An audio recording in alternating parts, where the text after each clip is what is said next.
Even the moderate amount of walking I've been doing over the last few days has caused sweat to build on my forehead. It's not built up too much underneath up there, but it was enough to release the hold at the front. So I've peeled it back and I've peeled off the glue, which is fairly quick and easy to do. I haven't checked along the border here to figure out where there might be some plastic, but you can see there, I'm bending that forward and there are no hairs on it. Because that's when you cut out the hairpiece from the stencil. And when you do that, if you don't use the razor blade with tweezers method somebody mentioned, I don't know how to do that, but I'd like to learn if it's really a good way.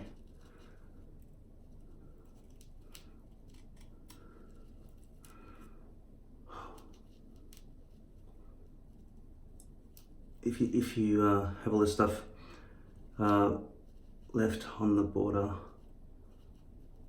then you've got to cut it away. But I never have before, okay?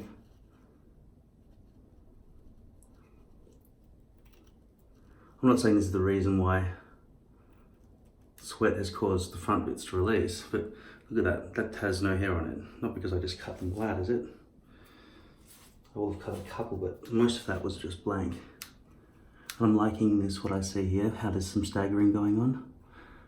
I was actually gonna try to figure out how to do some staggering. It looks like I was able to do it just accidentally just then with the messy cutting method I'm using. Because I want to figure out a way to make this less of a wall of hair, because it's all horizontal V-loops. Now I love the fact that when I wanted to peel that back just then, it was fucking easy compared to lace.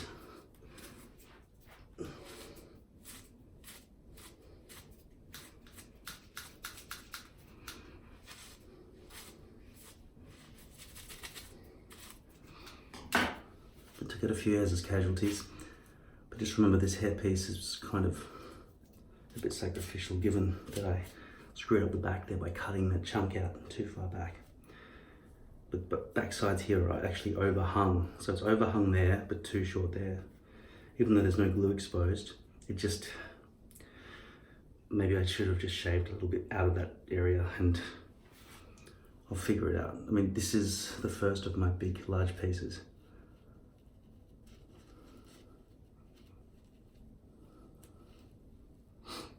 Okay. I've been trying to figure out what's small and sharp, like a pin, that I have lying around the house.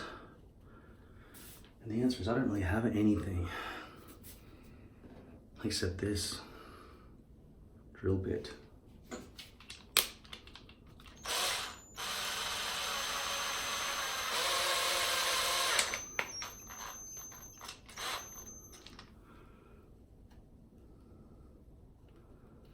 I want to create little air vents in here, but it is 2 o'clock in the morning. This isn't the sort of thing you should do while it's stuck to your head. Don't try this at home. Okay, so that little hole I just made, it's actually completely invisible.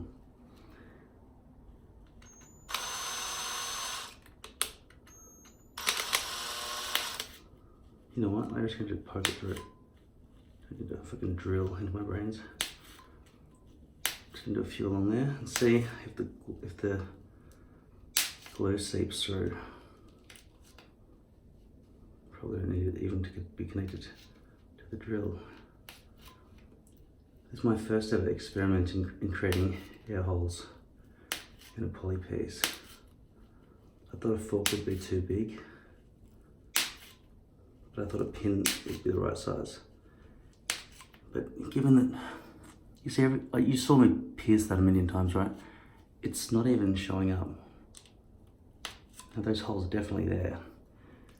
And I have compromised the integrity of the strength of this piece.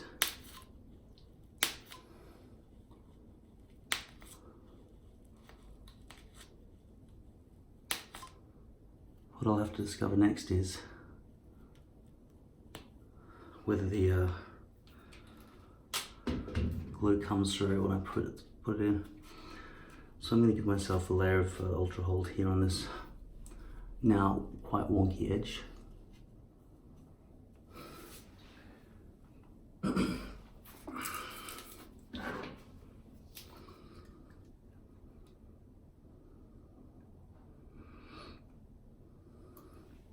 Ultra Hold.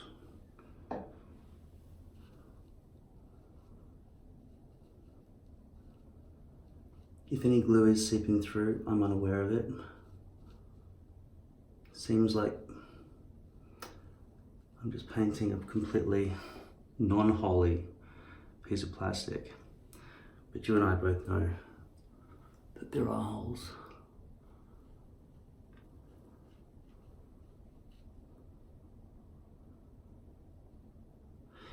And it's really not much harder when the front is cut in such a wonky way to try and eliminate that flat, straight, rounded edge. Look, there's that number. I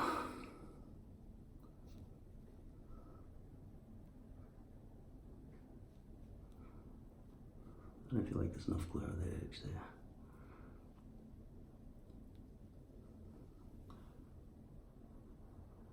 Yeah, it's no more difficult, really, because you're sort of just using a brush edge to sort of flatten out towards the outer rim of the hairpiece. So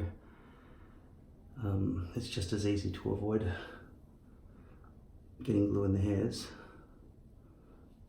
which I almost get a little bit of glue every time, especially that side edge there that's hardest to aim there. But you need to get glue there because it's the point where you're more likely to not have enough glue. So you've got to keep tempting fate over in these side edges.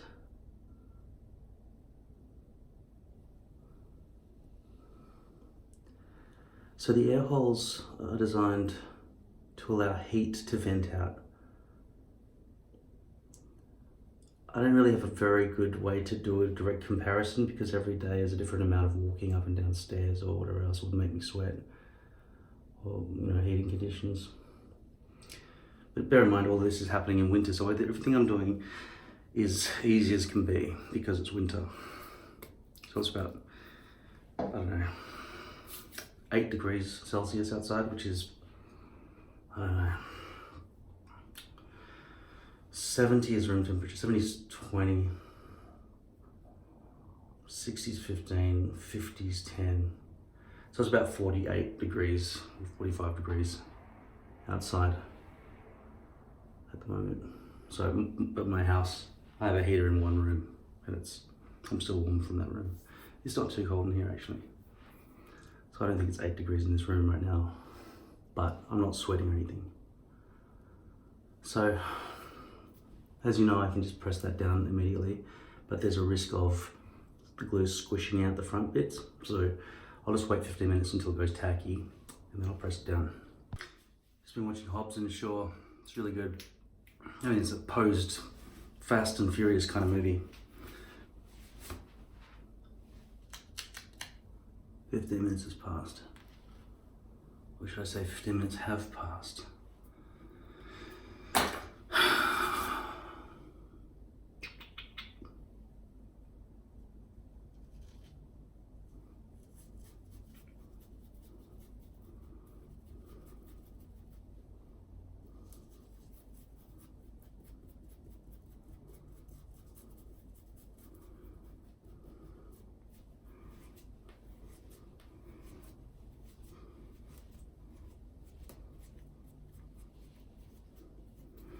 So I still haven't had a shower in the last couple of days.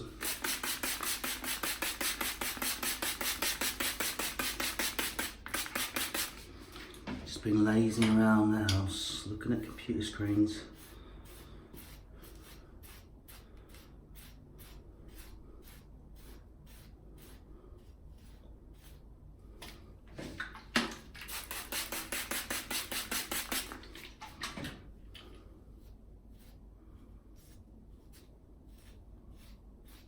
The reason I say that is because there's still hair product in my hair.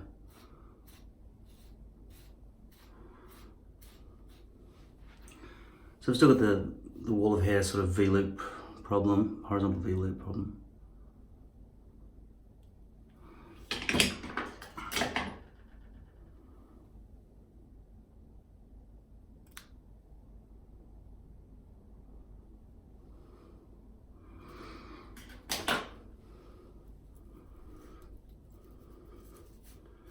But for right now, I'm just glad that it's not as perfectly round as it was before. So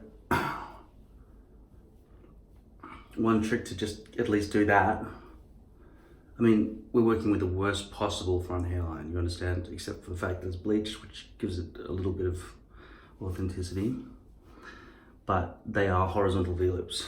They're the worst. That's the worst. Lace is the best on day one only. Okay, so there's no point in buying lace unless you're going to change your hairpiece every single day or wash it, that dirt line, every single day after the shower and everything. And second best is nose to spine V-lips from a poly piece. So you really need to know when you're cutting out your stencil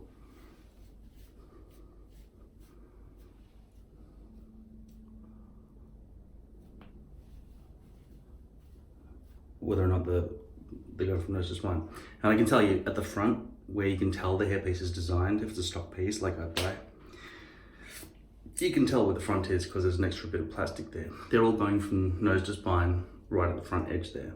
So if you need a full topper, you won't be cutting incorrectly. It'll be always nose to spine at that point. But when you start going to try and make 2 or 3 cuts out of it, try and get 2-3 stencils in one to make a bunch of front partials out of a stock piece, that's when you can have problems like I've got. So don't cut them like that, and that. As you saw in my previous video, that's the way I cut them out. And this, because it's one of my first ones, I didn't want to sacrifice the nice one where it's nose to spine. I'm using one of those ones where they were diagonally V-looping, which is near enough to horizontal. Anything other than nose to spine is horizontal. It's horizontal enough that it looks all of hairy. But at night time I wore this hairpiece and nobody could notice. Okay? My hair's growing back to a nicer length now, so it'll start blending better back here. And I'll keep this on for another few days until I need somebody to see my hairline properly, in which case I'll probably swap it out for a nose to spine one. Or I might even use up one of those lace pieces that I cut out as well. But I'll be more careful back here in the future so I don't have that gap. Because at the moment there's some overhang here. And there is an overhang here as well, it's not really stuck down, but there's no glue there. So it's probably a matter of the balding is continuing back. And if you look at male pattern balding, it usually begins there and there, and then there. And then this area in here slowly goes away forever until you're left with a horseshoe of hair. So I'm hoping that the drill has given me an effective method of venting heat. As you can see, those puncture marks are invisible to the naked eye. The glue doesn't seem to have penetrated through those holes at all. And when it gets so hot that I sweat, hopefully the heat will vent out before I get too sweaty underneath that plastic. Imagine you've got let's use a real life example, a 3-year-old with a plastic bag over his head and he's suffocating. If there are pinholes all through it, he probably will survive. That's what I'm hoping is gonna be the same thing that's happening here with my hairpiece. If not, I might have to make more air holes because the principle has got to be correct, because in lace you don't sweat like you do with poly. And I don't think the holes need to be that big, like a lace hole. They can simply be a little slit. And I know that the pores are being blocked by the glue, but that's not what the problem is. The problem is I'd rather the glue melted from the heat than the sweat occurred. Because, to be honest, I don't want the sweat, I don't want the glue to melt either. But I'd say the glue melting and then rehardening when it cools is better, because it can never be seen through the poly anyway, right? But with sweat, the salty sweat from your body, which is allowed to proliferate under a plastic that's hugging your head, is going to create a salty residue probably on the glue surface, which will make it never want to stick back down properly again. So I hope that's mostly solved that. And yeah, staggering with the scissors, the way I just did, it's still fairly in the right position for my age, I think. Some people said it should go up even higher. Go back and watch some old videos and tell me which video it is where you thought the hairline was at the right length, because I don't know what you're talking about. Okay? I think I've got a fairly high forehead already as it is, so there's no need to really drag it up even further to give myself temple peaks. I think that's totally a believable hairline for my face.